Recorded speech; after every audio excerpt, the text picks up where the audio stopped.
कुछ तैयारी दी है कि हम उस तैयारी को सुने। एक सीक्रेट ये है, हम जब दुखी होते हैं या परेशान होते हैं या चिंतित होते हैं किसी वजह से, फॉर एग्जाम्पल मान लीजिए कोई प्रभु विश्वास कर रहा है और उसके पास बेटी नहीं है, और प्रभु विश्वास करता है, उसने बपतिस्मा ले रखा है और उसके पास बेटी नहीं है। अब शैतान उसको किसी और चीज से नहीं रुला सकता है, सिर्फ एक ही चीज से, जो उसके पास नहीं है। जब हम दुखी होते हैं, परेशान होते हैं, शैतान आनंद मनाता है, आनंदमय होता है। पर जब हम उस परेशानी में भी प्रभु की महिमा करते हैं, अपने परमेश्वर को जलाल देते हैं। मैं आपको बताऊं, पाखरू मुझे कुछ कहने के लिए कह रहा है, क्या आप बिलीव करोगे? परमेश्वर आत्मा कह रहा है, मैं इस समय बिलीव कर रहा हूं। ये हमें इतना जोर लगाने की जरूरत नहीं है, उतरा उतरा हमारे बीच में है। लेकिन ये गीत क्या कहता है? मेरे दिल में भी उतरा। क्योंकि भवन में तो वो है, लेकिन आज बहुतों के दिलों में नहीं है। अभी जस्ट मुझे प्रभु कह रहा है कि जब हम अपनी घटी में से भी, या जिस महीने में हमारा नुकसान हुआ होता है, या जिस महीने में हमारे खर्चे बड़े प्रॉब्लम होता है, जब हम परमेश्वर के पुलपिट पे अपना विश्वास लाते हैं, मैं बिलीव करो, मुझे यहाँ से खुदावंदी गवाही कर रहा है, परमेश्वर आत्मा गवाही कर रहा है, आप सच बता रहे अपने परमेश्वर को ये दिखाते हो कि तेरे सिवा मेरी जिंदगी में कोई भी बरकत नहीं, तू है तो सब कुछ है। आमीन। तू है तो सब कुछ है। क्योंकि मैं आपको बताता हूं, मैंने एक भेद प्रभु से सुना और समझा है।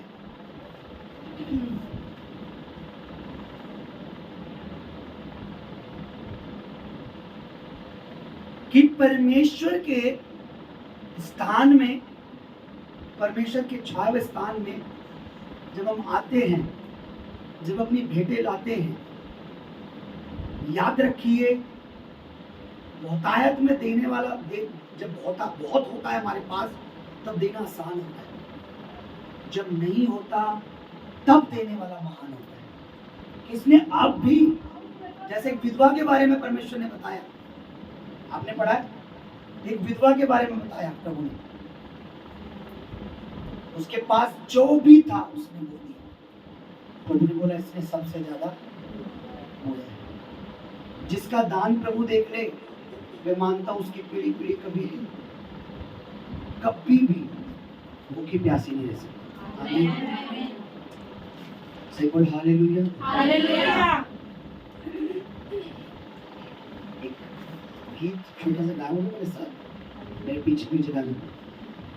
मुबारक है वो, अब आदमी का जिक्र आया तो मैं सोच रहा हूँ औरतों की बात नहीं, ठीक है, औरत आ रही। मुबारक है वो आदमी जो गुनाह के रास्ते पे नहीं चलता है। गाइए, सिर्फ इतना सुनना है, गाइए, कोशिश करो, कोशिश करो। है वो आदमी जो गुनाह के रास्ते पे चलता है। मुबारक है आप, मुबारक है हर वो व्यक्ति जिसने ये फैसला कर लिया कि आज से ये जिंदगी प्रभु की है। आमीन। इससे पहले कि हम इस क्लास को पूरी हृदय से, मन से अटेंड करें, मैं चाहता हूं कि हम सब अपनी बाइबल अपने हाथ में लें, और ज्यादा पद नहीं, आपने सिर्फ सुनना है। कोई एक व्यक्ति बाइबल खोलेंगे, बाकी सबने सुनना है। उसका रेफरेंस जो है वो कहाँ लिखा है, कैसे लिखा है, वो मैं आपको दे दूंगा। सब मत खोल लीजिए, ये गड़बड़ हो जाएगी। फिर कोई एक खोल लीजिए जो वो लाउडली पढ़ सकता है, जो इसमें पढ़ लेगा। माइक लगा लीजिए इसको।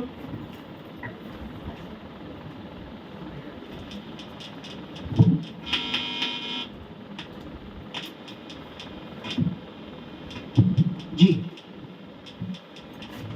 सबसे पहले हम अपने सरों को झुकाएं और इस वचन का आदर करें, तो बड़े भय के साथ अपने परमेश्वर के वचनों को सुने, क्योंकि बाइबल बताती है सुनने से विश्वास आता है, और बाइबल बताती है विश्वास हमारी नींव है,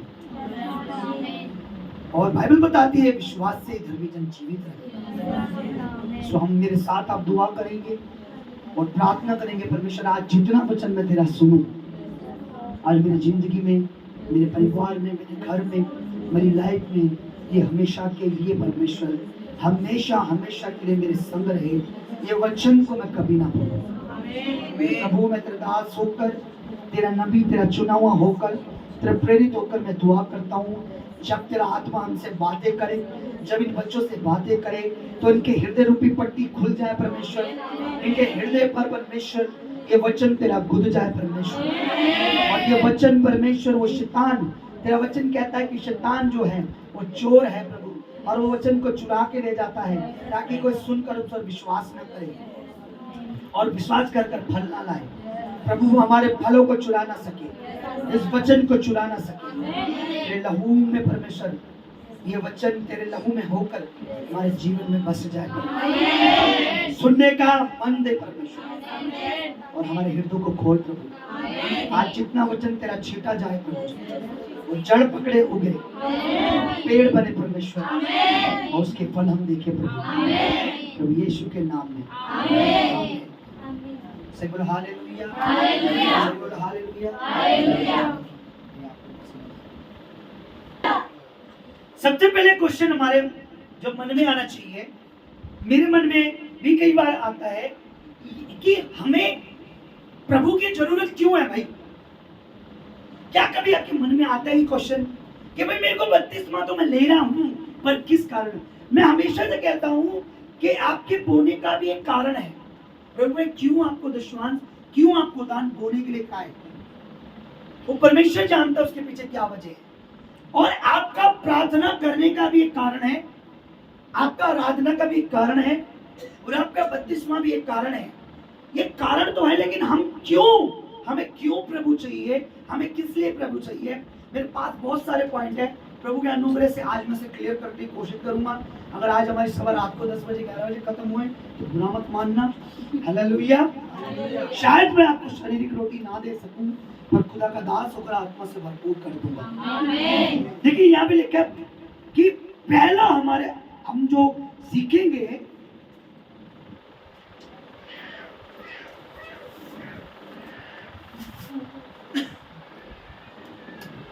कि बपतिस्मा जो है वो एक सेवा है, वो एक मिनिस्ट्री है। समझिए, बपतिस्मा जो है वो एक मिनिस्ट्री, एक सेवा है, सेवकाई है। जिस तरीके से यूहन्ना के बारे में पढ़ते हैं कि यूहन्ना को जो है यूहन्ना बपतिस्मा दाता कहा जाता था, क्योंकि वो सिर्फ एक ही काम करता था, लोगों को बताता था, और जो लोग विश्वास करते थे वो उससे यरदन नदी में बपतिस्मा लेते थे।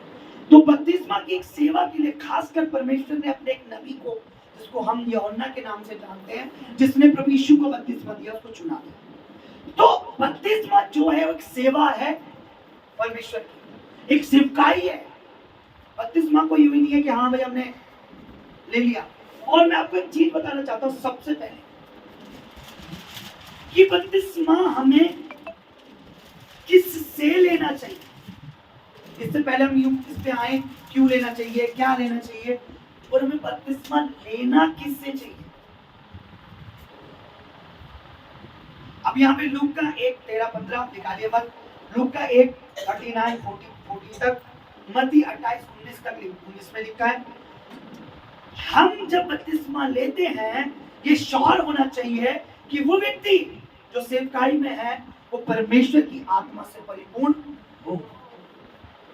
यूहन्ना जो है, जब आप पढ़ेंगे लूका में पढ़ेंगे, लूका 1:13-15 तक जब आप पढ़ेंगे, वहां लिखा है यूहन्ना के जन्म की घोषणा हुई, जिसको बपतिस्मा की सेवकाई दी गई। और बाइबल बताती है कि वो माँ के गर्भ से ही पवित्र आत्मा से भरा हुआ व्यक्ति था, क्योंकि पवित्र आत्मा के बगैर अगर हम कुछ करते हैं वो बेकार है, निष्फल है। परमेश्वर की आत्मा को हटाकर हम कुछ काम कर रहे हैं तो आई थिंक वो काम फिर बेकार है। समझ रहे आप? हालेलुया। वो यूहन्ना, मैं शॉर्ट में करूं, मैं इससे बड़ा वचन मत सुनिए, सिर्फ सुनिए ध्यान से। यूहन्ना जो है वो परमेश्वर की अगुवाई से, परमेश्वर की पवित्र आत्मा से परिपूर्ण था, इसलिए उसको बपतिस्मा की सेवकाई दी रखी थी और बपतिस्मा देता था।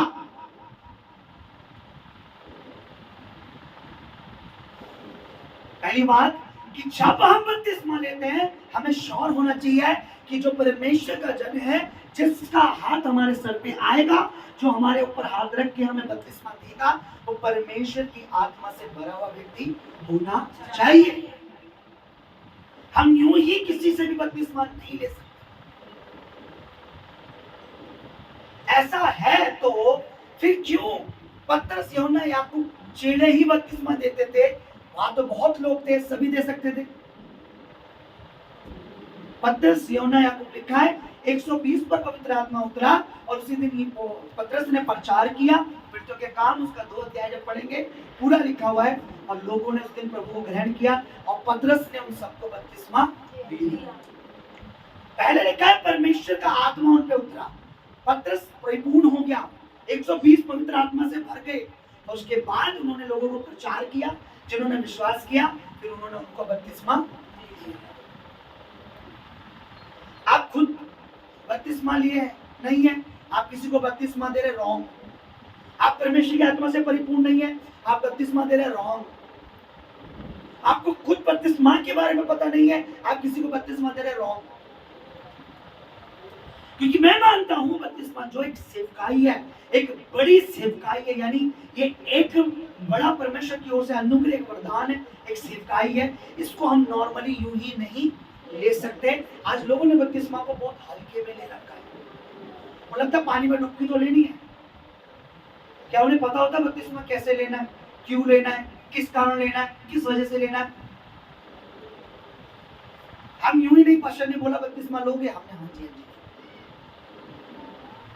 जो हमें परमेश्वर में, जो हमें नया जन्म देने के लिए जो परमेश्वर जिसके द्वारा हम बपतिस्मा ले रहे हैं, हमें पक्का पता होना चाहिए कि परमेश्वर की आत्मा से भरा हुआ है। पहली बात इसको नोट करना।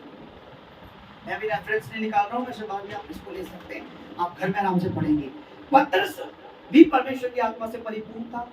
फिलिप्पुस जिसने खोजे को बपतिस्मा दिया, प्रेरितों के काम में लिखा है। उससे पहले फिलिप्पुस के बारे में लिखा है कि वो भी पवित्र आत्मा से परिपूर्ण था, परमेश्वर की आत्मा से भरा हुआ व्यक्ति था।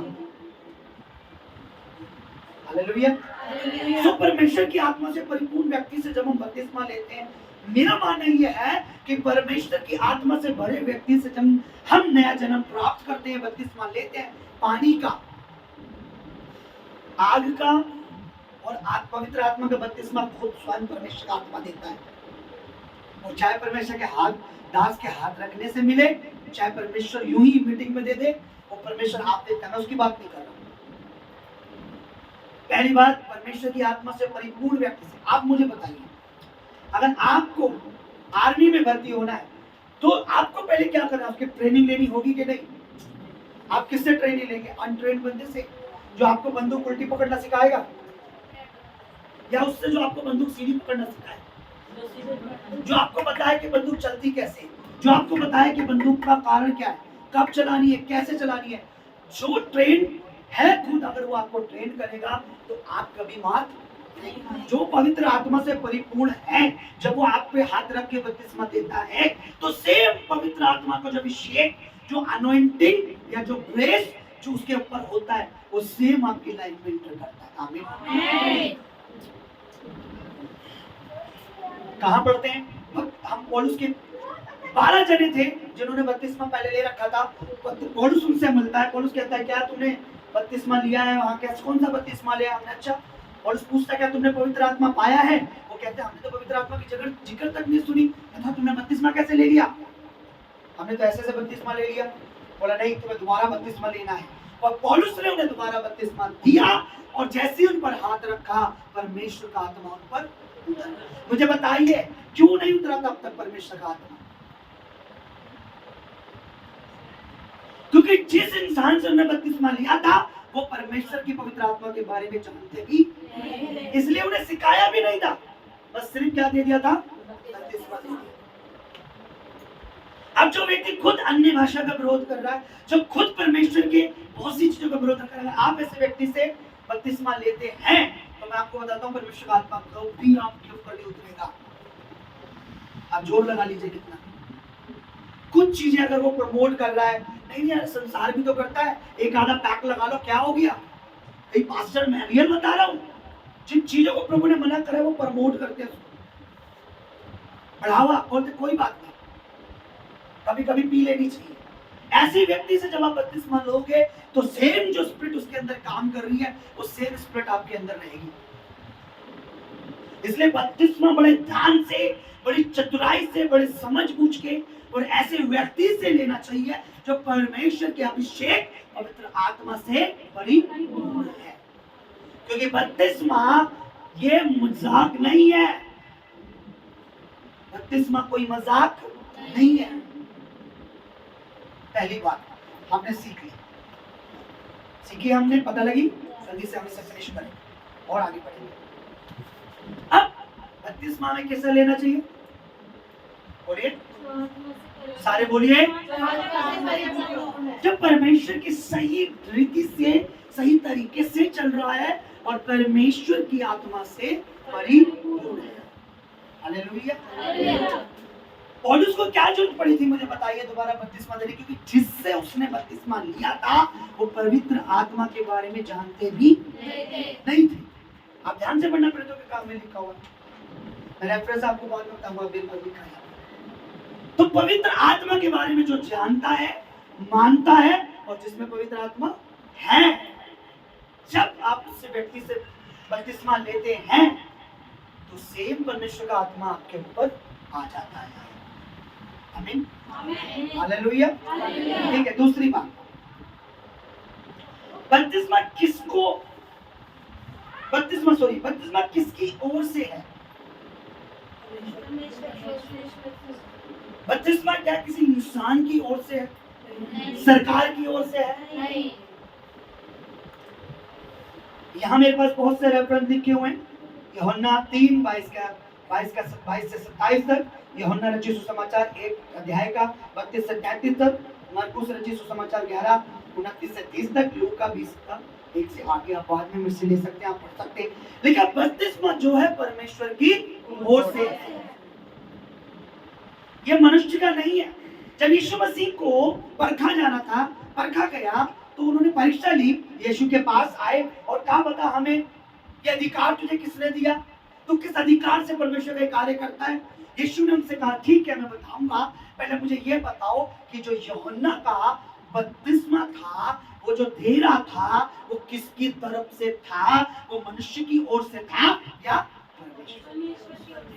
अब वो चुप हो गए, क्योंकि अगर हमने बोला कि मनुष्य की ओर से था तो लोग हमें मारेंगे कि वो झूठा भविष्यवक्ता था, वो झूठा था, परमेश्वर की ओर से था। अगर आप ये बोलेंगे कि वो बपतिस्मा परमेश्वर की ओर से देता था तो ये बोलेगा तुमने क्यों नहीं लिया फिर? यानी तुमने परमेश्वर को माना ही नहीं, तुम परमेश्वर को मानते ही नहीं। तो बपतिस्मा जो है किसी मनुष्य की इच्छा से नहीं है, किसी पास्टर की इच्छा से नहीं है, और बपतिस्मा कलीसिया बढ़ाने के लिए नहीं है, चर्च को बढ़ाने के लिए नहीं है, भीड़ लगाने के लिए नहीं है। बपतिस्मा परमेश्वर की ओर से।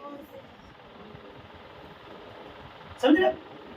बपतिस्मा जो है भीड़ करने के लिए नहीं है कि नहीं मेरे पे 20 भीड़ है, मैं बपतिस्मा दूंगा तो 30 हो जाएंगी, 30 है 40 हो जाएंगी। नो, बपतिस्मा एक विश्वासी की जिंदगी का एक इंपॉर्टेंट पार्ट है।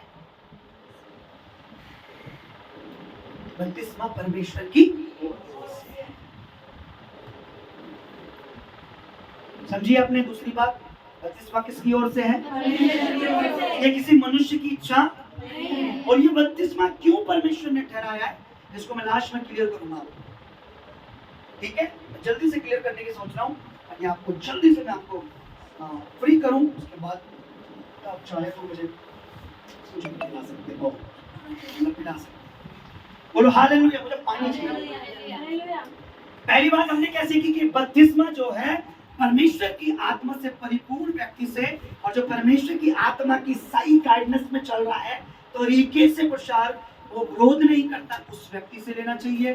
दूसरा, एक मैं आपको एक बात और बता दूं कि बपतिस्मा आप जिससे लेते हैं श्योर हो जाना कि उसके अंदर लालच की स्पिरिट ना हो,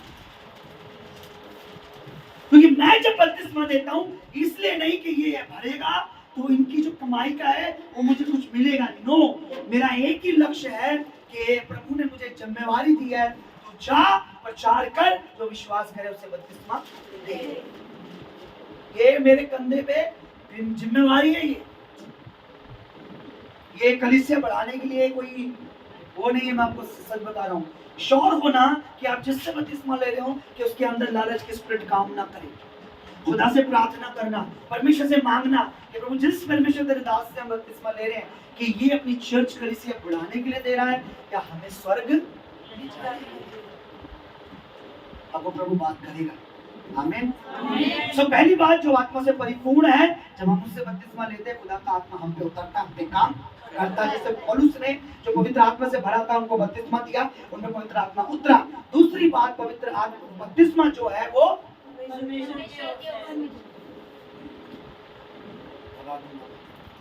परमेश्वर की आवाज बंद करें। हालेलुया। बिना आवाज करे कुछ भी बोलो। ध्यान से सुनो। पहली बात आपने क्या सीखी?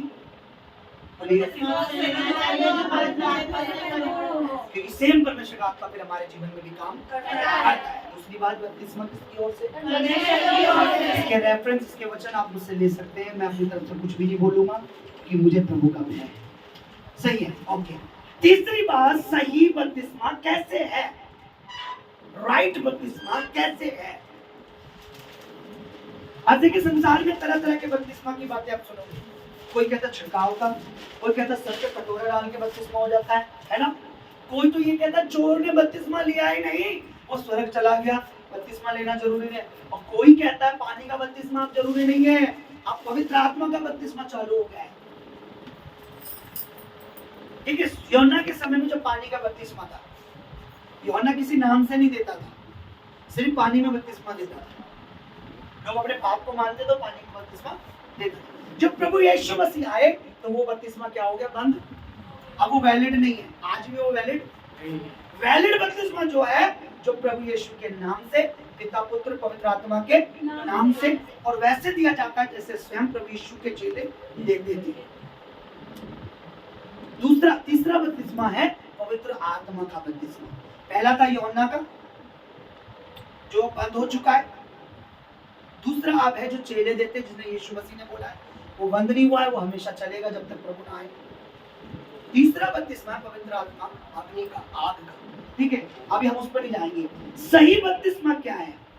सही बपतिस्मा मत्ती 28:19, प्रेरितों के काम 2 का 38, प्रेरितों के काम 19 का 4 से 5 तक आप घर में बैठ के आराम से पढ़ेंगे। सही बपतिस्मा वो है जो प्रभु यीशु ने लिया। कौन सा? पानी में। बाइबल में लिखा है जब वो यूहन्ना के पास गए तो यूहन्ना यरदन नदी में बपतिस्मा देता था, कटोरा बपतिस्मा नहीं देता था, ना ही पानी छिड़क कर देता था। हम किसको फॉलो कर रहे हैं आज? हम किसको फॉलो कर रहे हैं आज? हम किसके अनुयायी हैं?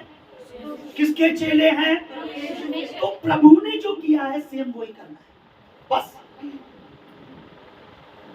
प्रभु ने पानी, बाइबल में लिखा है यीशु पानी में से बपतिस्मा लेकर ऊपर आया, और ये भी लिखा है कि यीशु पर यूहन्ना ने पानी से छिड़काव किया, या यूहन्ना ने पानी उसके सर पे डालकर उसे बपतिस्मा दिया। लिखा पानी में से, यानी इसका मतलब यीशु किस में गया था? पानी में गया और राइट बपतिस्मा पानी में ऊपर आया। समझ गए मेरी बात? हालेलुया। सही बपतिस्मा पानी की डुबकी का होता है, और डुबकी का अर्थ होता है अपने आप को सरेंडर करना, मार लेना, गाड़ देना। डुबकी होनी ही चाहिए, अंदर जाना ही चाहिए। आपका एक नाखून भी पानी से बाहर होना नहीं चाहिए, आपका एक बाल भी पानी से बाहर होना नहीं चाहिए। आप मुझे बताइए, जब कोई बच्चा पैदा हो, अगर उसका एक अंग आधा रह जाए तो क्या वो बच्चा परिपूर्ण पूरा माना जाएगा? नहीं। एक उंगली अगर उसकी ना बनी तो सेम जब हम बपतिस्मा लेते हमारा नया जन्म होता है, कई लोग ना इतना ही और पास्टर गौर भी नहीं करते। मैं बहुत सख्त हूँ भाई, मैं अगर नहीं बोलता दो को बुला के दूसरे लोगों से जानता, क्योंकि आधी गर्दन बाहर रह जाती है। कई लोग तो यूं करके ये पूरी खोपड़ी बाहर होती है यूं। ये राइट नहीं है भाई। आपने नया जन्म मतलब नया बच्चा पैदा हुआ है, बताइए आपके सुनिए ध्यान से, आधा बच्चे का मतलब पैर अंदर हो, डॉक्टर बोले कोई बात नहीं आधा काट के आधा ले जाइए, आपको क्या बोलेगी? आधा पेट रहने दो पेट में, आधा पैर, तो पूरा बच्चा चाहिए ना। तो पूरा परफेक्ट बपतिस्मा लेना है, पूरा अपने आप को पूरा। मैं तो यूं बैठ गया था बपतिस्मा जब ले रहा था, आजा ऊपर आजा भाई, क्योंकि मुझे होली स्पिरिट ने इस चीज की अगुवाई की थी कि अपने आप को पूरा दफना लेना है, पूरा का पूरा अंदर जाना है। कई लोग मैंने देखा है, कई लोग यूं करके आधा इतनी खोपड़ी रह जाती है उनकी, कई तो हाथ ऐसे करके बाहर आ रहे, नहीं, कई लोग तो मतलब टांग ऊपर हो जाती है और अंदर ही नहीं जाती। बहुत चीजें देखी मैंने, ड्रामा होता है। जल्दबाजी में बपतिस्मा नहीं लेना। बपतिस्मा का मतलब सरेंडर करना, अपने आप को सौंपना प्रभु के हाथों में। स्वयं बपतिस्मा लेना है, मैं आपको दूंगा नहीं, आपने लेना है। सही बपतिस्मा है जो हम लेते हैं। यीशु मसीह यरदन नदी पे बपतिस्मा लेने आया, उसने बपतिस्मा लिया। आपको खुद पानी में जाना है। मैं सिर्फ या प्रभु को दास सिर्फ आप पर हाथ रखेगा, और राइट बपतिस्मा होगा जब आप खुद स्वयं अपने आप को प्रभु को सौंपेंगे। समझ रहे? हमें जबरदस्ती ना करनी पड़े, धक्का ना मारना पड़े आपको। और अगर आपको पानी से डर लगता है, प्रार्थना करें, परमेश्वर का आत्मा वहां खड़ा होता है। Hallelujah, hallelujah, hallelujah. तो सही बपतिस्मा कौन सा है? जो पानी के अंदर लेकर ऊपर आने का, जो हमारे प्रभु यीशु ने लिया। अब ये प्रेरितों के काम जब 19 अध्याय 4 का पाठ पढ़ते हैं, खोजे के बारे में जिक्र है। खोजे ने प्रभु यीशु पर विश्वास किया। फिलिप्पुस से बोला अब मुझे बपतिस्मा लेने में क्या रोक है? फिलिप्पुस ने बोला ओके, क्या तू सारे मन से विश्वास? हाँ जी।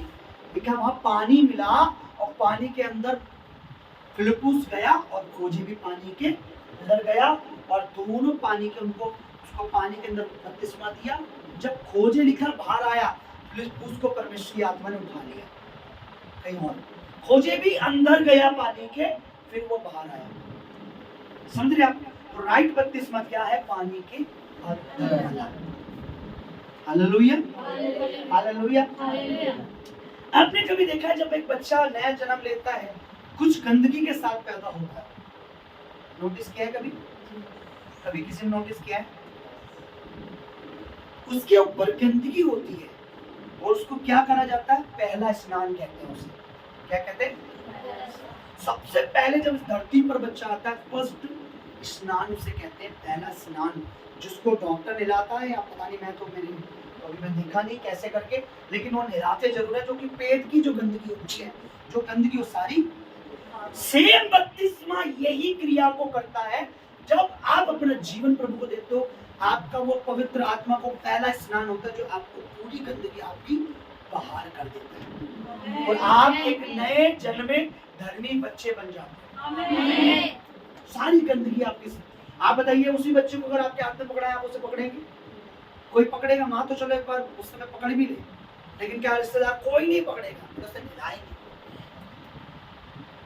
और आपको पता वो गंदगी बच्चे के मुंह में, आंखों में कहीं नहीं जानी चाहिए, और ये डेंजरस होता है। हालेलुया। सही बपतिस्मा क्या? पहली बात हमने सीखी, बपतिस्मा पवित्र आत्मा से परिपूर्ण व्यक्ति से। इसे यहाँ बैठा लीजिए ध्यान से। सब सुन पा रहे हैं मुझे? पीछे तक आवाज जा रही है? क्लियर आवाज आ रही है? जोर से बोलो हालेलुया। अपने पड़ोसी को हिला के बोलो जागते रहे, प्रभु यीशु आने वाला है। ठीक है, हिला के बोलो, हिला के। आप थोड़ा धीरे से हिलाना है, ठीक है। पहला हमने पहला पॉइंट बताइए, जोर से बोलिए पहला पॉइंट। बपतिस्मा एक सेवा है, इसे हम हल्के में ले नहीं सकते। दूसरा पॉइंट बताइए जल्दी से। ये किसी मनुष्य की इच्छा नहीं है, किसी पादरी की इच्छा नहीं है, ये कोई अपना जेब भरने का कारण नहीं है। ओके, तीसरी बात बताइए। सही बपतिस्मा है पानी में डूबना, पानी में जाना और बाहर आना। आपका एक बाल भी बचा हुआ होना नहीं चाहिए। हालेलुया, बोलो हालेलुया, सभी बोलो हालेलुया। ओके, ध्यान से सुनिए। अब चौथी पॉइंट, पहला और दूसरा, तीसरा, बपतिस्मा कौन ले सकता है? बपतिस्मा कौन ले सकता है? बपतिस्मा किसके लिए जरूरी है? बपतिस्मा किसके लिए जरूरी है? कौन ले सकता है? अब मैं आपको बताता हूँ, रेफरेंस आप बाद में पढ़ लीजिएगा। मत्ती 3:5 से 6 तक, मरकुस 16 अध्याय 15 से 16 तक, प्रेरितों के काम 16 14 से 15 तक, प्रेरितों के काम 8 अध्याय 35 से 28 तक। जो व्यक्ति, पहली बात सुनिए ध्यान से, बपतिस्मा संसार के हर व्यक्ति के लिए जरूरी है। इस दुनिया के हर व्यक्ति के लिए जरूरी है। सुन रहे मेरी बात आप? बपतिस्मा हर इंसान के लिए बहुत जरूरी है। सुनिए, बाइबल कहती है सबने पाप किया है। परमेश्वर की नजर में कोई भी धर्मी नहीं है। ठीक है, आप सुनिए यहां क्या लिखा है। जो पहला पॉइंट देखिए, पहली बात सुनिए, जो अपने आप को मान लेता है, ये जानता है मैं पापी हूं, उसे बपतिस्मा लेना बहुत जरूरी है। आप सुनिए, इस संसार में कोई भी धर्मी नहीं है। इसका मतलब हम सबके लिए बपतिस्मा बहुत जरूरी है। अपने पापों को मानना और बपतिस्मा लेना।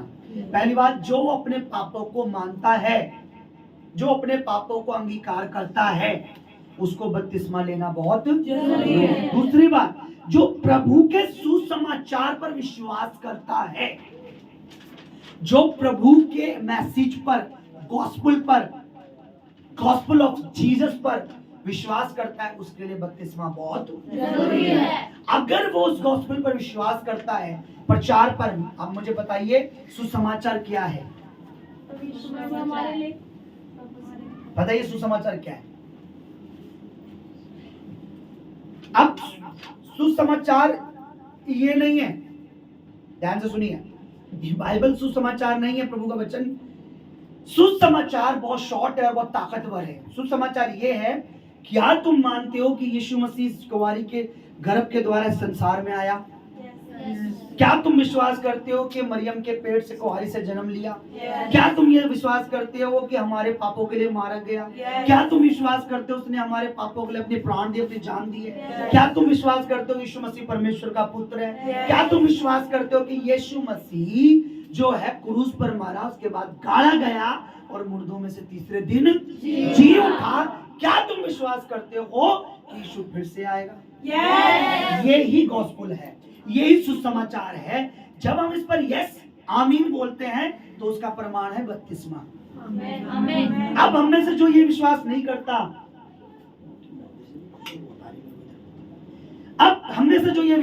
करता, भाई मैं नहीं मानता कि यीशु इस दुनिया में आया, मैंने तो देखा ही नहीं। मैं नहीं मानता कि यीशु क्रूस पर मरा, मैं नहीं मानता कि उसके कीले ठुकी, मैं नहीं मानता कि उसने कोड़े खाए, मैं नहीं मानता कि वो मारा गया, मैं नहीं मानता वो गाड़ा गया, और मैं नहीं मानता वो जी उठा। वो व्यक्ति बपतिस्मा नहीं ले सकता और वो व्यक्ति अंत के दिनों में नरक की आग में जाएगा, क्योंकि उसने परमेश्वर के काम पे विश्वास नहीं किया। बाइबल कहती है धन्य तुम जो बिन देखे विश्वास करते हो।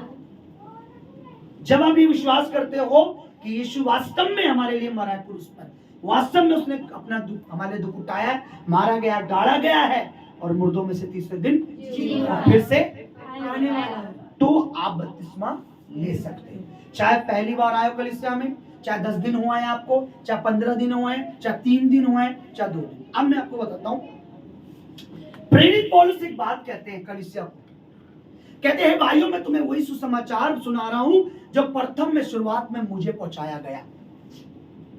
पवित्र शास्त्र के अनुसार यीशु मसीह हमारे पापों के लिए मरा, पवित्र शास्त्र के अनुसार हमारे पापों के लिए वो गाड़ा भी, और पवित्र शास्त्र के अनुसार वो जी भी। यही सुसमाचार पौलुस को भी बताया गया था। पौलुस 3 दिन में उसने बपतिस्मा, तीसरे दिन पौलुस ने बपतिस्मा ले लिया था। बाइबल में लिखा है पौलुस ने वही लोगों को बताना चालू करा, जिस व्यक्ति ने सबसे ज्यादा कलीसिया बनाई, सबसे ज्यादा प्रभु में लाया लोगों को। वो कहता है भाइयों जो सुसमाचार शुरुआत में मुझे पहुंचा, जो गॉस्पेल, जो गुड न्यूज मुझे पहुंची, वो मैंने तुम्हें पहुंचा दी। मुझे भी यही बताया गया था, मैंने देखा तो नहीं था लेकिन मुझे बताया गया। जबकि उसने यीशु को देखा था, उसकी आवाज सुनी थी, पर क्रूस की तो घटना शायद उसने नहीं देखी। पर वो कहता है मुझे भी ये सुसमाचार पहुंचा और अब मैंने तुम्हें भी पहुंचा दिया, और धन्य के तुमने उस पर विश्वास किया। वचन के अनुसार यीशु हमारे पापों के लिए मरा, हमारे लिए संसार में आया, उसने सूली उठाई, क्रूस उठाया, कलवरी क्रूस पर इस स्थान पर मारा, ये जो पीछे आपको देख रहे हो धुंधला दिख रहा है। हालेलुया। तो जो व्यक्ति ये विश्वास करता है गॉस्पेल पर, वो बपतिस्मा क्या विश्वास करेगा? सुसमाचार पर कि यीशु बोलो क्रूस की मृत्यु सही है ना, ये गॉस्पेल है। वो वास्तव में हमारे लिए संसार में आया, मारा गया, गाड़ा गया, मुर्दों में से तीसरे दिन फिर से आने वाला। मैं इस पर आप बपतिस्मा ले सकते हैं। जो अपने पापों को मान लेता है, जो प्रभु के सुसमाचार। तीसरी बात, जिसके मन परमेश्वर खोले। मान लो पहली बार आप किसी के पास गए, आपने उसे प्रभु के बारे में बताया, उसका मन ओपन हो गया, उसने विश्वास करा प्रभु पर, वो बपतिस्मा ले सकता है पहली बार में। और ये कहाँ लिखा है? प्रेरितों के काम 8 अध्याय जब आप पढ़ोगे 35। स्त्री थी कपड़े बेचने वाली, बैंगनी रंग के कपड़े, पौलुस बात कर रहे थे, परमेश्वर का मन खोला, पौलुस की बात पर उन्होंने चित्त लगाया और उसी समय उसने बपतिस्मा लिया पूरे परिवार समेत। परमेश्वर ने उसके मन को खोला। जब किसी का मन प्रभु के लिए खुले, वो बपतिस्मा ले सकता है। कि हाँ भाई, बेशक उससे ज्यादा नॉलेज नहीं है, उसे भी पता भी नहीं है मिनिस्ट्री के बारे में, पर उसका मन खुल गया कि हाँ वास्तव में प्रभु सच्चा है, मुझे तो विश्वास है कि यीशु सच में सच्चा है। कुछ तो उसके मन खुल गया है, कुछ तो बात उसको प्रभु की अच्छी लगी है, वो बपतिस्मा ले सकता है। चौथी बात, जो ये विश्वास करता है परमेश्वर का पुत्र यीशु मसीह है, वो ये बपतिस्मा ले सकता है। जब खोजे ने बोला कि तूने मुझे प्रभु के बारे में सब कुछ बताया है, अब मुझे क्या रोक के बपतिस्मा लेने में? तो खोजे से फिलिपुस ने बोला कि अगर तू सारे मन से, किससे? सारे मन से ये विश्वास करता है कि यीशु परमेश्वर का पुत्र है, तो तू बपतिस्मा ले सकता है। तू बपतिस्मा ले सकता है। अगर तुम ये विश्वास करते हो कि यीशु किसका बेटा है? परमेश्वर का पुत्र है, तो तुम बपतिस्मा ले सकते हो। खोजे ने उसी समय बपतिस्मा लिया, फिलिपुस ने उसे बपतिस्मा दिया। चौथा पॉइंट हमने क्लियर किया, बपतिस्मा कौन ले सकता है? पहला, जिसको पता है मैं पापी हूं, उसे पाप की क्षमा के लिए, पाप से मुक्ति के लिए, पाप से छुटकारे के लिए उसे बपतिस्मा लेना बहुत जरूरी है। दूसरी बात, जो प्रभु के सुसमाचार पर विश्वास करता है। तीसरी बात, जिसका मन खुल जाए। चौथी बात, जो यह विश्वास करता है यीशु परमेश्वर का पुत्र है।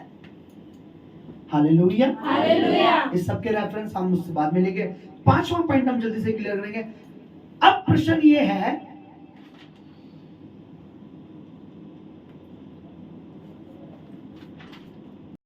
क्वेश्चन ये है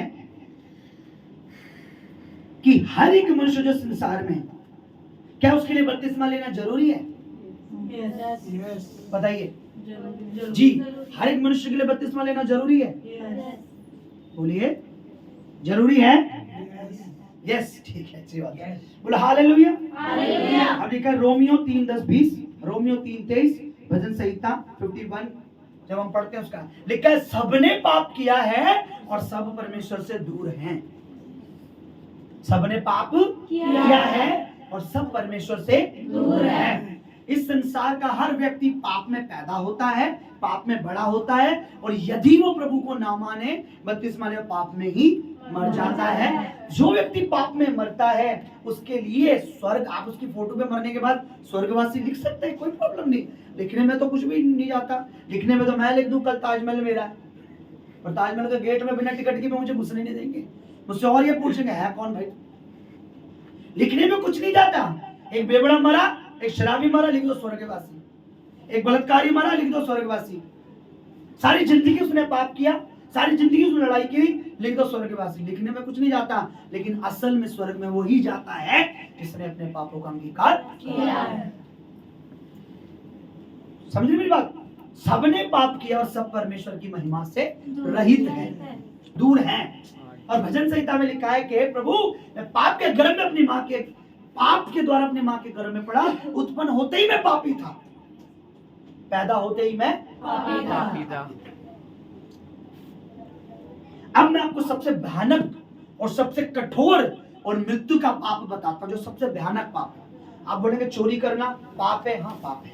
गाली देना, हाँ पाप है। नशा करना, हाँ पाप है। तंबाकू चीनी खेनी इतनी सिखाना पाप है। कुछ भी पाप है, लेकिन भयानक पाप, जब ये पाप आप करते हो इसकी माफी तो आपको मिल जाएगी, लेकिन एक सबसे भयानक पाप है बाइबल में जिसकी माफी आपको नहीं मिल सकती। वो ये है कि अगर आप विश्वास नहीं करते कि प्रभु यीशु मसीह वास्तव में हमारे लिए मारा गया। देखा, दंड की आज्ञा ये है कि ज्योति जगत में आई और लोगों ने उस पर विश्वास नहीं किया।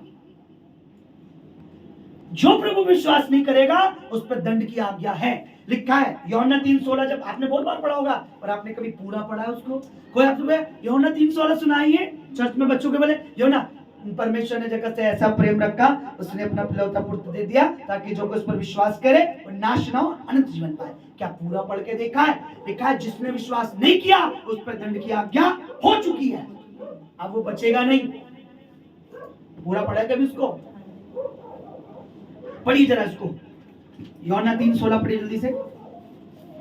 सबने पाप किया है, सब परमेश्वर की महिमा से रहित है। जॉन का गॉस्पेल तो पढ़िए जरा, 3:16 पढ़िए पूरा। क्योंकि परमेश्वर ने जगत से ऐसा प्रेम किया रखा, क्योंकि परमेश्वर ने जगत से ऐसा प्रेम रखा कि उसने अपना इकलौता पुत्र दे दिया, उसने अपने इकलौता पुत्र दे दिया ताकि जो कोई उस पर विश्वास करे, सुनो, जो कोई इस पर विश्वास करे, क्या करे? विश्वास। आगे, वह नष्ट न हो नष्ट न हो परंतु अनंत जीवन पाए। अनंत जीवन पाए। आगे, परमेश्वर ने अपने पुत्र को जगत में इसलिए नहीं भेजा कि जगत पर दंड की आज्ञा दे, परंतु इसलिए कि जगत उसके द्वारा उद्धार पाए। आगे, जो उस पर विश्वास करता है उस पर दंड की आज्ञा नहीं। किस पर दंड की आज्ञा नहीं है?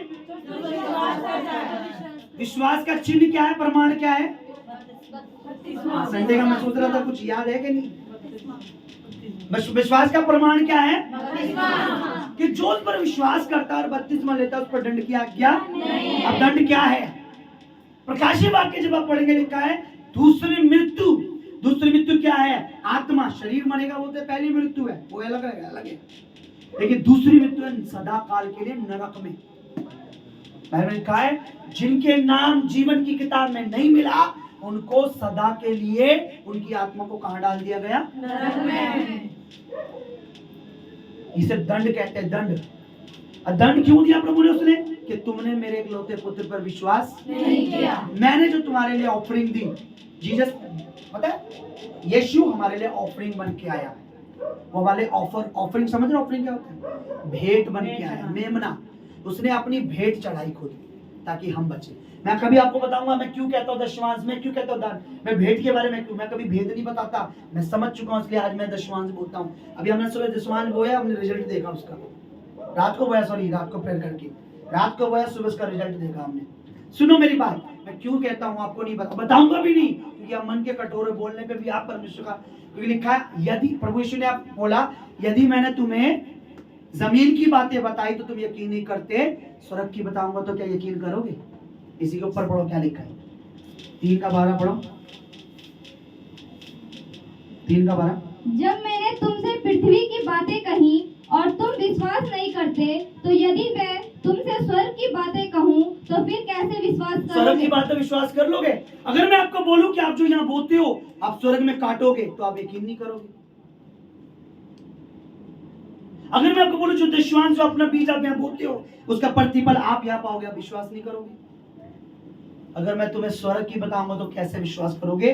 तुम अभी पृथ्वी की बातों पर विश्वास नहीं करोगे। अब लिखा है, क्या लिखा है? जो उस पर, दुआ से पढ़िए 18 जरा ध्यान से सुनिए, जो उस पर विश्वास करता है उस पर दंड की आज्ञा नहीं होती, परंतु जो उस पर विश्वास नहीं करता, पढ़ो, परंतु जो उस पर विश्वास नहीं करता वह दोषी ठहर चुका। वो दोषी परमेश्वर की अदालत है, परमेश्वर का न्याय सिंहासन है, परमेश्वर की अदालत में वो दोषी और उस पर दंड की आज्ञा है। क्यों? पढ़िए पूरा। इसलिए कि उसने परमेश्वर के इकलौते पुत्र के नाम पर विश्वास नहीं किया। आगे। और दंड की आज्ञा का कारण यह है कि ज्योति, देखो, दंड की आज्ञा का कारण यही है कि प्रभु आया और लोगों ने उस पर विश्वास नहीं किया। दंड इसीलिए मिलेगा। मैं हमेशा कहता हूं, आपसे व्यभिचार हो जाए माफी मांगो, आप नशे के स्पिरिट से जूझ रहे हो माफी मांगो प्रभु के सामने। लेकिन एक बात का आपको कभी माफी नहीं मिलेगी, अगर आपने इस संसार में प्रभु को छोड़ दिया तो आप, प्रभु का वचन मेरे कहा, तुम मेरा इनकार करोगे धरती पर तो मैं भी अपने स्वर्गीय पिता के सामने तुम्हारा इनकार करूंगा। और कितने अफसोस की बात है, जिसका इनकार प्रभु ने कर दिया, मैं इसे नहीं जानता, वो कहां जाएगा? दंड की आज्ञा का कारण क्या है? कि प्रभु हमारे बीच में आया और लोगों ने उस पर विश्वास नहीं किया। और विश्वास करना क्या है? कि वो हमारे लिए इतनी छोटी सी चीज पे लोग विश्वास नहीं कर रहे। आपको एक चीज बताता हूं, 1 लाख में से अगर मैं 1 रुपया हटा दूं, क्या वो 1 लाख होगा? सिर्फ 1 रुपीज। ध्यान से सुनना, मैं बड़ी गहरी बात बता रहा हूँ। परमेश्वर आत्मा तुमसे बात कर रहा है, शरीर मेरा है, आत्मा उसका। क्या 1 लाख में से मैं 1 रुपया हटा दूं, क्या वो 1 लाख होगा? नहीं। 1 लाख की वैल्यू घट गई सिर्फ 1 रुपया हटने से, है ना? 1 लाख तो नहीं बोलोगे आप उसे, 1 रुपया हटने से। इसी तरीके से जब आप एक बात नहीं मान रहे हो, आपकी पूरी आत्मा नाश हो जाएगी हमेशा के लिए, कि प्रभु वास्तव में हमारे लिए मारा गया, गाड़ा गया, हमारे लिए जी और बपतिस्मा नहीं लिया। खाली विश्वास नहीं करना, विश्वास का प्रमाण क्या है? बपतिस्मा। अभी बेटी विश्वास करिए, हाँ मैं पस विश्वास कर रही हूँ, पर इसने जिंदगी भर बपतिस्मा नहीं, ये कहाँ मिलेगी हमें? लिखा है ज्योति जगत में आई, पढ़िए क्या लिखा है 19। और दंड की आज्ञा का कारण ये है, ज्योति यानी हमारे प्रभु यीशु जो जगत की ज्योति है, जगत में आई और मनुष्य ने अंधकार को ज्योति से अधिक प्रिय जाना, यानी प्रभु को ग्रहण नहीं किया। अंधकार क्या है? अगर बपतिस्मा ले लेंगे तो फिर गर्लफ्रेंड कैसे बनाएंगे? यही होता है ना। अगर बपतिस्मा ले लेंगे तो शराब कैसे पिएंगे, है ना? कई लोग मैंने देखा है अपनी, मेरी 14 साल की सेवकाई में मैं बहुत से लोगों से मिला हूं जो ये कह के सिर्फ बहाने मार के कि अगर बपतिस्मा ले लिया फिर तंबाकू नहीं खा पाएंगे, बपतिस्मा ले लिया तो शराब नहीं पी पाएंगे, बपतिस्मा ले लिया तो रिश्तेदारों में नहीं बैठ पाएंगे, बपतिस्मा ले लिया तो शादी में नहीं जा पाएंगे, बपतिस्मा ले लिया तो ये नहीं कर पाएंगे, पार्लर नहीं जा पाएंगे, वो नहीं कर पाएंगे। सिर्फ इतनी सी बात के लिए उन्होंने बपतिस्मा पूरी जिंदगी नहीं लिया, क्योंकि अंधकार को उन्होंने प्रिय जाना। अगर बपतिस्मा ले लिया तो गर्लफ्रेंड से शादी फिर मसीह शादी में करनी पड़ेगी, है ना? भाई बपतिस्मा ले लो। देखो मैं हमेशा कहता क्लास में एडमिशन लो, पढ़ाई कराएगा वो आपको। आमीन। आप एडमिशन ले लो, सुधारेगा वो। आमीन। उसके पास बहुत तरीके हैं, मेरे से ज्यादा बिगड़ा कोई नहीं होगा यहाँ पे। मुझे जो मर्जी बोल दीजिए, मैं बहुत तरह के पापों से गुजर चुका हूँ, और उसकी आत्मा है, धन्य वो जो हमें सुधारने की ताकत रखता है। बपतिस्मा ले लीजिए। हो सकता है बपतिस्मा से पहले तुम्हें वो गर्लफ्रेंड बड़ी अच्छी मिल हो, बड़ी बिल्कुल ब्यूटीफुल हो, जो बपतिस्मा लो तुम्हारी आंखें खोले तो अंदर चुड़ैल है,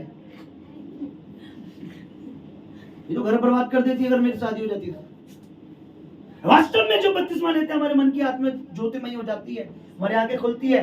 जो रिश्तेदार, हाँ जी कैसे जी, बपतिस्मा ले, वो चला, हम तुम्हारे घर का पानी तक नहीं पियेंगे, पता है इसको क्या हो गया। मैं जब प्रभु में बढ़ा, मेरे कई दोस्तों ने मुझे छोड़ दिया क्योंकि उनके काम पूरे थे। अब मैं उनके लायक नहीं था, वो मेरे लायक। और धन्य मुझे जिंदगी मेरा सबसे बेस्ट फ्रेंड मिला, परमेश्वर का आत्मा। हालेलुया। तो क्या लिखा, दंड को पाते हैं। मैं जल्दी से फिनिश करूंगा। मैं बोले पापा जी सॉरी दास जी, आप मैंने बुलाते 1 घंटे के लिए, 4 घंटे बुला देते। ओके, ध्यान से सुनिए। अब प्रभु प्रश्न ये है कि क्या मनुष्य बपतिस्मा लेना जरूरी है मनुष्यों के लिए? बताइए। अगर नहीं लेते तो दंड की आज्ञा मिलेगी। दंड की आज्ञा हो चुकी उन पर, दंड की आज्ञा इसलिए नहीं उन्होंने चोरी की, गाली दी, झूठ नहीं बोला। कोई व्यक्ति पूरी जिंदगी अगर झूठ नहीं भी बोल रहा, उसने गाली नहीं दी, लड़ाई नहीं की, शराब नहीं पी, तो भी वो आपको नरक में ही मिलेगा। क्योंकि अगर उसके पास गॉस्पेल पहुंचा, प्रभु के बारे में सुना और उसने विश्वास नहीं किया। Hallelujah, hallelujah. कितने पॉइंट हमने क्लियर कर लिए? पहला, दूसरा, तीसरा, चौथा। ठीक है। पहला, बपतिस्मा किससे? दूसरा, बपतिस्मा किसकी ओर से? तीसरा, सही बपतिस्मा क्या है? चौथा, बपतिस्मा कौन ले सकता है? पांचवा, अब बपतिस्मा हर एक के लिए जरूरी है। क्यों? संसार पापी है, परमेश्वर नहीं चाहता हम पाप में मरे। अब सुनिए, क्योंकि परमेश्वर का वचन कहता है हर एक मनुष्य ने पाप किया है, पाप में जन्मा है। ठीक है। अब वचन में लिखा है, इसको हम पढ़ेंगे। पहला यूहन्ना पढ़ेंगे नहीं, मतलब ध्यान से सुना। पहला यूहन्ना 1:10, रोमियो 3:4, गिनती की किताब 23:19। इसको आप घर जाके पढ़ लेना। क्या लिखा है? लिखा है, यदि हम ये कहें कि हम पापी नहीं हैं तो हम झूठे हैं। यदि हम ये कहें हम पापी नहीं तो हम क्या हैं? झूठे हैं। और एक जगह लिखा है कि रोमियो 3:4 में लिखा है कि परमेश्वर झूठा नहीं है वरन मनुष्य ही झूठा है।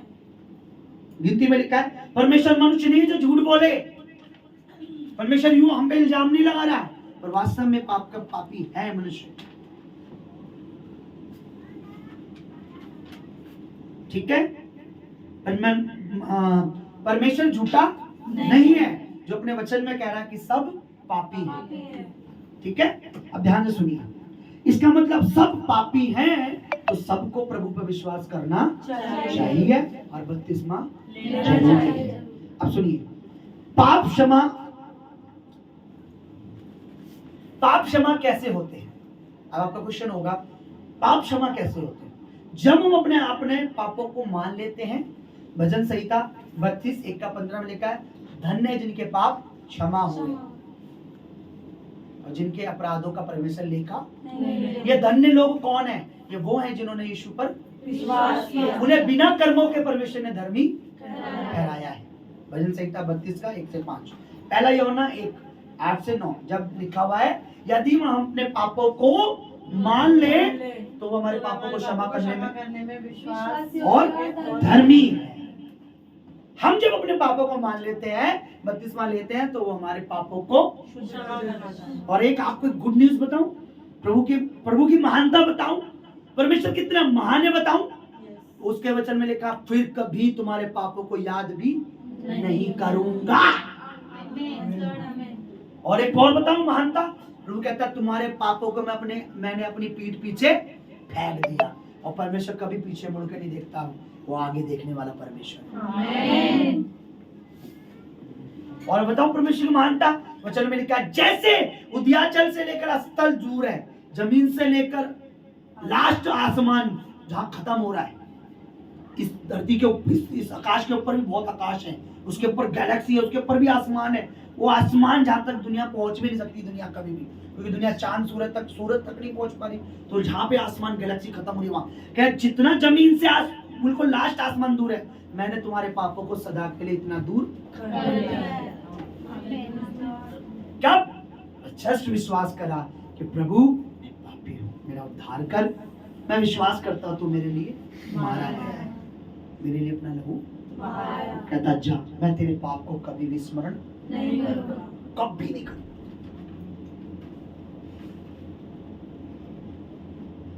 क्या लिखा है? भजन संहिता पढ़ेंगे, जल्दी से निकालिए, जल्दी से एक वचन उसके बाद बस हम फिर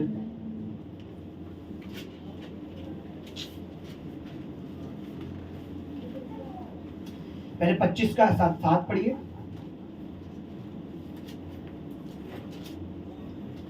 नहीं ये नहीं 25 नहीं 103 निकालिए भजन संहिता। उधर मत पढ़िए, 25 मत पढ़िए, वो उसमें भी है लेकिन उससे चाम यहाँ पढ़िए। भजन संहिता 103 से बोलो हालेलुया। हालेलुया। जीवित परमेश्वर बातें कर रहा है मेरी जिंदगी की भलाई के लिए, मेरी जिंदगी को ऊंचा उठाने के लिए, मुझे बचाने के लिए। भजन संहिता 103 उसका 12 पढ़िए जरा। उदयाचल अस्ताचल से कितनी दूर है? जितनी दूर है, हाँ, जमीन से आसमान जो लास्ट वाला आसमान है, जितनी दूर है उसने हमारे अपराधों को हमसे उतनी ही दूर कर दिया है। उसने हमारे पापों को हमसे उतनी के बलिदान के बारे में उसने सारे पापों को अपने पर उठाकर हमारे पाप इतनी दूर ले जाके फेंक दिए कि दिखने में भी नहीं आते अब। कब? जब मैं बपतिस्मा नहीं लूंगा, है ना? लूंगा। मैंने आपको बोला था लास्ट टाइम संडे में कि जब हम स्वर्ग में जाएंगे हमारे ऊपर उसका रंग लिखेगा, लहू का रंग। हमारे लिए दरवाजा खुला होगा स्वर्ग में। परमेश्वर कुछ नहीं देखेगा, कुछ भी, वो सिर्फ अपने बेटे का लहू देखेगा। प्रकाशित वाक्य में लिखा है जिन्होंने प्रभु को ग्रहण किया था उन्होंने अपने अपने वस्त्र उसके पवित्र मेमने के लहू में धुलवाए थे। वो स्वर्ग में थे, खजूर की डाला लिए हुए। आप पढ़ के देखना। यूहन्ना ने पूछा, प्रभु ये कौन है? ये वो हैं जिन्होंने अपने अपने वस्त्र मेरे लहू से, वस्त्र कौन से? कपड़े की बात नहीं है, अपनी आत्मा को, अपने शरीर को, अपने प्राण को इन्होंने मेरे खून से। आप पढ़ के देखना, मेरे पास टाइम नहीं है सारे वचन आपको पढ़ के निकालूं। सही बोलो हालेलुया। तो जितना हमारे पापों को वो दूर कर देता। और एक वचन, कई वचन है, मैं आपको बता नहीं सकता अभी। एक वचन में लिखा है कि मैं तुम्हारे पापों को फिर कभी स्मरण नहीं करूंगा, याद तक नहीं करूंगा। हम याद दिलाते हैं उसको, प्रभु मैंने ये पाप किया है, वो याद नहीं करता। पर अच्छा है, तो लिखा है मानते हैं तो क्षमा भी कर देता। हम छुपाएंगे तो, लेकिन जब मैंने अपना पाप छुपाया तो मेरी हड्डियां तक टूट गई। चलिए उसको पढ़ लीजिए, भजन संहिता 34। भजन संहिता 34 में, सॉरी, जल्दी से निकालिए हालेलुया। उसके बाद हम जल्दी से मैं पॉइंट को क्लियर करूंगा। ये दिन परमेश्वर हमारा अपने राज्य में लिख लेगा। उन दिनों को स्मरण करेंगे हम कि वो दिन हमारी जिंदगी के सबसे बेस्ट दिन थे। 32 निकालिए, 1 पढ़िए, 1 2 3 4 जोर से पढ़िए। क्या ही धन्य है वे जिसका अपराध क्षमा किया गया, जिसका अपराध क्षमा किया गया और जिसका पाप ढांप लिया गया, जिसके पाप को ढक दिया परमेश्वर ने। क्या ही धन्य है वह मनुष्य जिसके अधर्म को यहोवा जिसके अधर्म का परमेश्वर लेखा नहीं लेगा। किनके? जिन्होंने परमेश्वर के पुत्र पर विश्वास कर दिया, उनके पाप का लेखा भी नहीं लेगा, क्योंकि प्रभु ने हमारे सारे पापों का दाम, उसकी सलीब इतनी महान है। ये कुरु, ये निशान लोगों के लिए सिर्फ एक नॉर्मल है, इसकी कीमत नहीं पता आपको। एक राजा ने पूरी युद्ध जीत लिया सिर्फ इसी चिन्ह से। उसके शत्रु, उस समय दोनों में कंपटीशन चल रहा था कि दोनों में से जो होगा वही राजा बनेगा। उसके सामने वाले की फौज बहुत ज्यादा है, उसकी फौज बहुत ज्यादा थी, बहुत ज्यादा। उसके पास कुल 300-400 लोग थे, उसके पास हजारों लोग थे। मैं जीतूंगा कैसे? और था जो तुम दोनों में जीतेगा वही राजा बने। पर रात को सपने में, दर्शन में प्रभु ने उसको क्रूस दिखाया कि इस निशान के पीछे चल, तू विजयी होता चला जाएगा। उसने क्या करा? अपनी ढालों पे क्रूस बनवा दिया, भाले पे क्रूस बनवा दिया, घोड़ों पे क्रूस बनवा दिया, और 300 लोग लेके वो हजारों को हरा के राजा बन गया। ये ताकत है हमारे परमेश्वर की सलीब की। तो उसका मसा, उसके पवित्र आत्मा कैसे भर रहा है, ये ताकत है उसकी सलीब की। अरे जब वो संसारिक फौज को हरा सकता है तो क्या उसकी सलीब को जब हम अपने अंदर ले लेंगे, यहाँ अंदर घुसेड़ लेंगे उसके लहू को, उसकी सलीब को, क्या शैतान की ताकत नहीं हारेगी? क्या शैतान की फौज नहीं हारेगी? हालेलुया। और ये इतिहास की सच्ची घटना है। मैं काल्पनिक कहानी गूगल पे सर्च करना, राजा पेट्रस के बारे में तुम्हें पता लगेगा। पेट्रस शायद ऐसे ही नाम है, नाम भूल गया। सलीब में बहुत ताकत है। एक परमेश्वर की दासी में उन्हीं राजा की माँ थी। उस राजा ने सबको बोला कि अब से सब परमेश्वर विश्वास करेंगे। सारे उस देश में क्रिश्चियन बन गए, सबने प्रभु विश्वास करा। जब वो जीत गया, सबने बपतिस्मा ले लिया। आमीन आमीन। राजा ने बोला ये बहुत ताकत है, तो अपनी माँ से बोला, माँ मुझे परमेश्वर का वो प्रभु यीशु मसीह का क्रूस चाहिए। वो क्रूस ढूंढो, उसको कहाँ है? वो इजराइल में आए, उसने ढूंढा तो वहां 3 क्रूस मिले, और 3 ही थे जब यीशु मसीह जब टंगाए गए थे।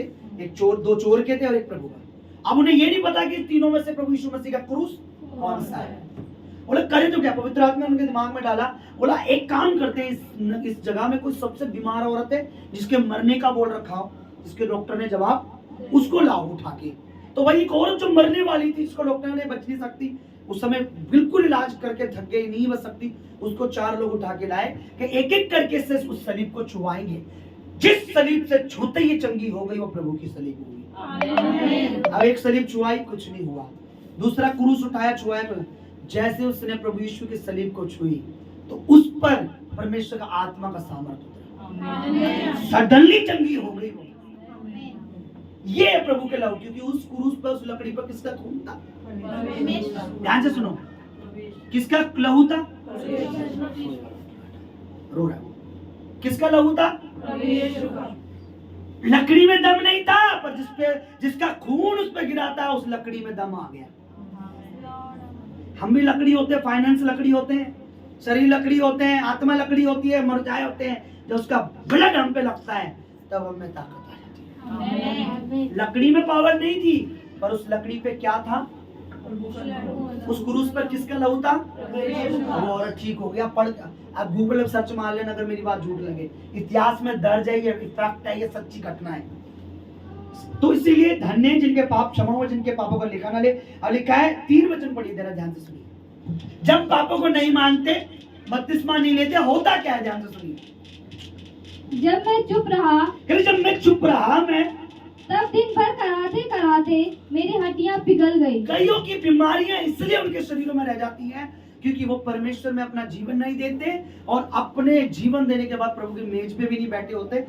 जल्दी से उनकी सडनली मौत हो जाती है, जबकि परमेश्वर दीर्घ आयु देने वाला परमेश्वर है। लिखा है, जब मैं चुप रहा दिन भर मेरी हड्डियां भी पिघलती गई, कड़कड़ाते कड़कड़ाते। आगे, क्योंकि रात दिन में तेरे हाथ के नीचे दबा रहा और मेरी तड़पाहट धूपकाल की सुरहाट सी बन गई।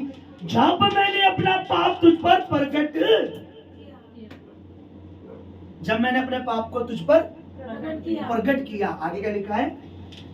पढ़िए।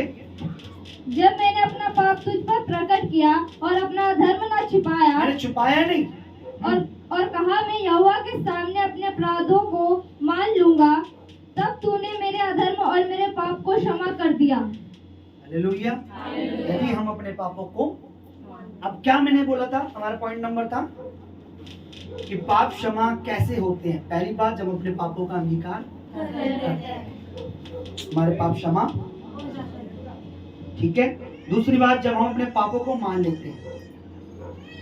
तीसरी बात, जब हम बपतिस्मा लेते हैं, पाप मान लिए, उसके बाद हमने तो हमारे पाप क्षमा, ठीक है। अब लास्ट, जल्दी से, हमें कुछ जाने कहीं, ध्यान से सुनिए, हमें बपतिस्मा लेकर क्या मिलेगा? अब पॉइंट ये आता है, लास्ट पॉइंट, लास्ट नहीं है, उसके बाद एक और है।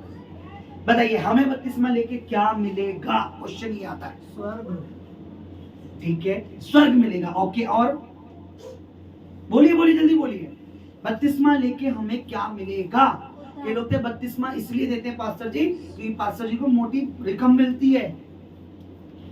कई बोलते हैं मुझे कि भाई तुम्हें तो क्रिश्चियन बनाने के पैसे मिलते हैं, ये बोलते क्रिश्चियन बनने के पैसे मिलते हैं। हम समझा समझा के थक चुके हैं। अरे भाई, कोई ईसाई, कोई क्रिश्चियन नहीं, सिर्फ परमेश्वर की संतान बन जाते हैं। क्या मिलेगा? अब ध्यान से सुनिए। हाँ, पहले बात, पापों की क्षमा, माफी। बोले, पापों की क्षमा। दूसरी बात, परमेश्वर की संतान हम बन जाते हैं। गलातियों 3:26, यूहन्ना 1 अध्याय 2 से 13 तक, यूहन्ना 3 अध्याय 3 से 5 तक, प्रकाशी वाक्य 20 अध्याय 11 से 15 तक, रोमियो 8 अध्याय 8 का 33, रोमियो 5। अभी सबको बात, पहला जब हमें क्या आशीषें मिलती है, सुनिए। हमें पापों की क्षमा मिलती है, माफी मिलती है, बपतिस्मा लेते हैं। हमें परमेश्वर की संतान होने का अधिकार मिल जाता है, हम परमेश्वर की संतान बन जाते हैं। तीसरी बात, हम स्वर्ग के राज्य के वारिस बन जाते हैं। चौथी बात, हम नरक से बच जाते हैं, जिसे दूसरी मृत्यु कहती है बाइबल, सिर्फ बपतिस्मा लेने से, प्रभु विश्वास करने से नरक से बच। पांचवी बात, हमें हमारा नाम जीवन की पुस्तक में। पांचवी बात, हमें सदा के लिए हम पवित्र हो जाते हैं, सदा के लिए हम धर्मी हो जाते हैं। और क्या लिखा है? धर्मियों की प्रार्थना परमेश्वर ने सुनी नहीं करता, उसके कान भी उसकी दुआई की ओर लगे। ये आप देखिए, बपतिस्मा का अर्थ जल्दी से क्लियर करा। बपतिस्मा का अर्थ बचाया जाना। ध्यान से सुनना। पहला पत्रस 3:21, पहला पत्रस 3:21 दो बार लिख दिया, चलो कोई बात नहीं। हाँ 2 बार है, सॉरी मैंने लिखवाया था, मैंने लिखा था बचाया जाना। पहला क्या है बपतिस्मा का अर्थ? बचाया जाना, सेव करना। जब आप इंग्लिश की बाइबल में पढ़ोगे आपको एग्जैक्ट मिलेगा। हिंदी की बाइबल में लिखा है जो विश्वास करे बपतिस्मा ले उसी का उद्धार, और इंग्लिश की बाइबल में लिखा है जो बपतिस्मा ले विश्वास करे बपतिस्मा ले वो सेफ हो चुका। सेफ लिखा है वहां पे। हिंदी में ट्रांसलेट थोड़ा वो कर रखा है। वो व्यक्ति उसका जीवन सेफ हो जाता है जो बपतिस्मा लेता है। जब इंग्लिश में आप पढ़ोगे तो लिखा है पहली बात बचाया जाना, हम बच जाते हैं, सेफ हो जाते हैं। दूसरी बात परमेश्वर के वंश में हम वश में हो जाते हैं। वश में मतलब परमेश्वर के हाथों में, ठीक है। तीसरी बात ध्यान से सुना है, नया जन्म होता है। बपतिस्मा का मतलब नया जन्म, newborn baby, new baby. आप बहुत प्यारे बच्चे बन जाते हो प्रभु के, अच्छे बच्चे। तीतुस 3:5, गलातियों 3:7। यीशु को पहन लेना। बपतिस्मा का मतलब है यीशु को पहन लेना। सोचिए जो यीशु को पहन के घूम रहा है, क्या उसके ऊपर बीमारी अटैक करेगी? क्या उसके ऊपर शैतान अटैक करेगा? नहीं। बपतिस्मा का मतलब है यीशु को पहन लेना। आप सुनिए रोमियो 6:3-4, यीशु के संग गाड़ा जाना। ये क्या है? गाड़े जाना। ओके। संसार के लिए मरना, प्रभु के लिए जी उठना। वो व्यक्ति मर गया जो संसार का था, अब जो है वो प्रभु का है। अब सुनिए, पवित्र जल से अपने आप को धो लेना। वो जन्म का स्नान, पवित्र जल से अपने आप को धो लेना। ये कहाँ लिखा है? इब्रानियों 10:22, पवित्र जल से अपने आप को धो लेना। अब कुलुसियों 2:11, मसीह का खतना। अब ये वो वाला उधर मत चले जाना। ये इसे कहते हैं मसीह का। हमारा मन अलग करा जाता है गंदी शैतानी चीजों से और हमें नया मन मिलता है। उसको आत्मा मन का खतना कहते हैं। कुलुसियों 2:11 मसीह का खतना। पहला कुरिन्थियों 12:13 एक देह होना प्रभु के साथ। ये व्यक्ति अब प्रभु के साथ हो चुका है। हालेलुया। हालेलुया। बहुत कम समय में मैं बहुत चीजें क्लियर करने की कोशिश की है।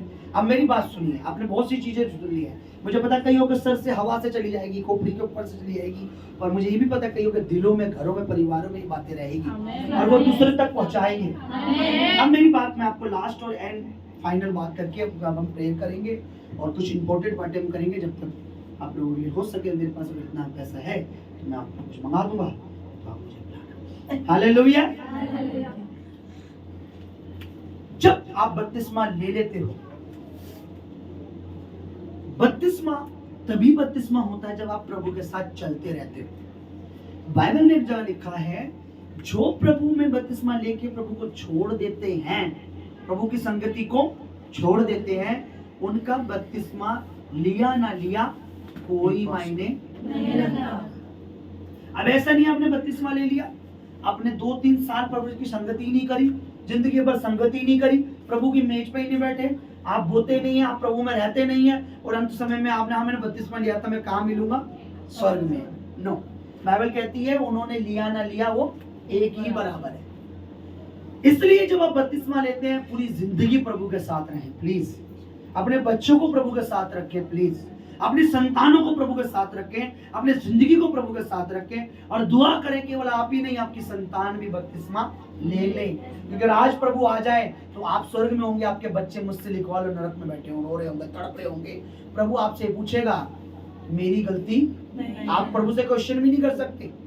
वो कहेगा तूने दुआ नहीं की, कभी इनके लिए आंसू नहीं बहाया, कभी इनके दिल के लिए कभी कोशिश नहीं की, क्योंकि कोशिश करने वालों की कभी और मसीह में मेहनत कभी बेकार नहीं होगी। कभी नहीं। वचन में लिखा है मसीह में की गई मेहनत बेकार नहीं। उन्हें कोशिश करके लाइए ताकि उनकी जिंदगी में प्रभु का बीज पहुंचे। आप सुनिए, वचन में लिखा है वे लोग जो प्रभु को अपनाकर छोड़ देते हैं वो कैसे है, मैं वचन को बाद में पढ़वा दूंगा। अभी एक सिस्टर जिनको घर बहुत जल्दी भागने की हो रही है। क्या सुनिए, वचन में लिखा है वे लोग तो अच्छा था कि इससे अच्छा कि वो परमेश्वर को जानते ही नहीं, कि जान के छोड़ने से अच्छा। या तो वो प्रभु को मानते ही नहीं, जानते ही नहीं, क्योंकि वो उन लोगों के समान है जैसे नहलाई हुई सूरनी। कौन? नहलाई हुई सूरनी। सूरनी समझते हो? सुअर सूरनी। जैसा नहलाई हुई सूरनी नहलाने के बाद फिर कीचड़ में चली जाती है, वैसे ही वे लोग हैं जिनका पाप धुलने के बाद वो फिर दोबारा उसी जिंदगी में चले जाते हैं। अब दूसरी बात, प्रभु किससे कंपेयर करता है उन लोगों को? सुअरों से। किनसे? दूसरी बात, जैसे कुत्ता, बाइबल में लिखा है, अपनी छांट को निकाल के खुद खाता है, यानी अपनी उल्टी को, वैसे ही वो लोग हैं जिन्होंने अपनी गंदगी को पहले उल्टी करा, फिर उसी को दोबारा खा रहे हैं। जब वो प्रभु से फिरकर बपतिस्मा लेकर फिर उसी जिंदगी में चले जाते हैं। कहने का मतलब फिर ही समझ लो मैं इशारे में क्या कह रहा हूं, उन्हीं सब चीजों में जो वो सालों से करते आ रहे। कई लोग ऐसे प्रभु को अपनाया, बपतिस्मा लिया, छोड़ दिया, उसके बाद फिर से वही चीजें कर रहे जो पहले। प्रभु कहता है वो तो उस सूरनी की तरह जिसको नहलाया था पर फिर से कीचड़ में चली गई। वो तो उस कुत्ते की तरह है जो अपनी उल्टी को खुद ही पहले उल्टी कर। देखा आपने कोई उल्टी? मैंने देखा है। कुत्ता क्या करता है, अपने मुंह से उल्टी करेगा फिर उसी को चाट ले। तो प्रभु कहता है वो उन लोगों की तरह है जिन्होंने पहले तो अपने पाप की सारी उल्टी कर दी, अब फिर दोबारा उसी पाप की उल्टी को खा रहे हैं, क्योंकि अब प्रभु में जीवन नहीं। तो अपनी बुद्धि खोलकर बपतिस्मा लीजिएगा प्लीज। किसी के दबाव में, किसी के लालच में, प्रेशर में आकर नहीं। अगर कोई आपको पैसे का लालच देता मत लीजिए। इमोशनल होके बपतिस्मा मत लीजिए। ओ मेरी वाइफ ले रही है, ओ मेरे हस्बैंड जी ले रहे हैं। नो, बपतिस्मा समझ बूझ कर कि क्या मैं अगर प्रभु के पीछे नहीं चला मेरा क्या हश्र होगा। क्योंकि क्या पढ़ा हमने? दंड की आज्ञा का कारण यह है कि ज्योति जगत में आई और मनुष्य ने उसको प्रिय नहीं जाना। अगर आपको नरकीय जीवन से अंत के दिनों में बचना है, आने वाले समय में और भी बताऊंगा कि बपतिस्मा में किन किन चीजों में फायदा करता है, क्योंकि हम उसके बाद से प्रभु की मेज में बैठने लग जाते हैं और प्रभु की मेज हमें क्या फायदा करती है। छोटी मोटी बीमारियां छोड़ो, बड़े से बड़ी बीमारियों की मैं बात कर रहा हूँ। मैं आपको डेमो दिखाता, अगर आज उन अंकल ने बपतिस्मा लिया होता, उनको जो बीमारी की बताई, मैं दिखाता कि कैसे रोज काम करता है, मैं दिखाता कैसे वो बैक्टीरिया मर रहे हैं, अगर उन्होंने बपतिस्मा लिया होता। पर विश्वास के साथ उसे ग्रहण करो। और उस कहते हैं ये बात मुझे प्रभु से पहुंची जिस रात वो पकड़ा गया, रोटी ली, तोड़ी और कहा तुम ऐसा करना, लहू का प्याला लिया, जूस लिया, तोड़े, पिया। तो वहां क्या लिखा है? अगर तुम इससे सही तरीके से खाओ तो मैं बहुत से बीमार ना मरते, बहुत से जल्दी सो ना जाते, अगर तुम इस तरीके से खाते। हालेलुया। मैं अपनी तरफ से मैंने प्रभु का वचन आप लोगों तक पहुंचाया है और पूरी कोशिश कर दी है कि प्रभु आपको समझते। आइए हम अपनी जगह पर थोड़ी देर खड़े करें।